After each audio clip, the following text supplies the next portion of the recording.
Ekranı değişme. Salam əziz dostlar, hər birinizi Sədərək Ticarət Mərkəzində salamlayıram. 2-ci sıra 2-ci korpus, mağaza 47-4 qardaşlar dükkanı. Eyvazlı telefon nömrəsini deyirəm. 050 303 45 43 055 446 49 39. Bu bizim iş nömrəmizdir. WhatsApp qrupumuz var. Toplantılar üçün də, onlayn alverçilər üçün. Gördüyünüz kimi maisi köynəklərimiz, 2 ipli maisi köynəyimiz 5 manata. Çox alanlara su qiymədə. Gələrdi müştəri deyər ki, mənə 1000 dənə, 2000 dənə, 3000 dənə heç neçəyə verəcəm. Bax bunu mən dedim. Heç neçə, çox ucuz qiymət. Gəl evət seçməni görüm. Gördüyünüz kimi, baxın, sin rəngi şalvarlar, xaki rəngi var, bozu var, parisnisi var.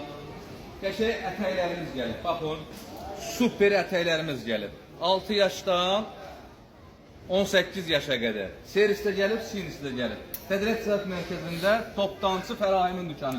4 qardaşlar dükkanı. İstədiyiniz rəng, istədiyiniz ölçü buradadır. 6 yaşdan 18 yaşa qədər. Battallarımız, böyük bədən, məndən də canlı oğlanlar üçün, uşaqlar üçün. Mənim 95 kilo çəkim vardı, 100-105 üçündə çəkilər üçün vardı. Gəl görün belə Eyvaz. Eyvaz gəl. Bax buna baxın, bunun gözəlliyinə bax. 6 yaşa, 5 yaşa. Yəni bütün ölçülərimiz var. Uzun qollarda, qısa qollarda. Çox gözəl ətəklərimiz gəlib. Qız uşaqlar üçün qəşəng ətəklərimiz gəlib.